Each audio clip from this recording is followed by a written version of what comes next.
எல்லாருக்கும் வணக்கம். இன்னைக்கு மகளிர் தினம். தமிழ்நாடு முழுக்க இருக்கிற என்னுடைய அம்மா, அக்கா, தங்கச்சி, தோழின்னு உங்க அத்தனை பேருக்கும் இந்த தினத்தில வாழ்த்து சொல்லாம இருக்க முடியாது. உங்கள் அனைவருக்கும் என்னுடைய மகளிர் தின வாழ்த்துக்கள். சந்தோஷம் தானே! பாதுகாப்பா இருந்தா தானே சந்தோஷத்த உணர முடியும். அப்படி எந்த பாதுகாப்பும் இல்லாதப்போ, இன்செக்யூரிட்டியா இருக்கிறப்போ, எந்த சந்தோஷமும் இருக்காது தானே!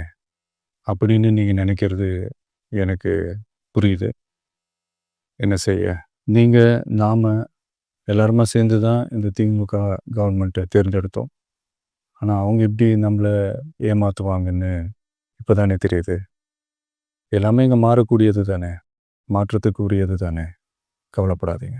2026ல நீங்க எல்லாரும் சேர்ந்து, இல்ல நாம் எல்லாரும் சேர்ந்து, இந்த மகளிருக்கான பாதுகாப்பை உறுதி செய்ய தவறிய இவங்கள மாத்துவோம். அதுக்கு இந்த மகளிர் தினமான இன்னைக்கு நம்ம எல்லாருமா சேர்ந்து உறுதியேற்போம். ஒன்று மட்டும் சொல்கிறேன், எல்லா சூழ்நிலையிலும் உங்களுடைய ஒரு மகனா, அண்ணனா, தம்பியா, தோழனா உங்களோட நான் நிற்பேன். நன்றி, வணக்கம்.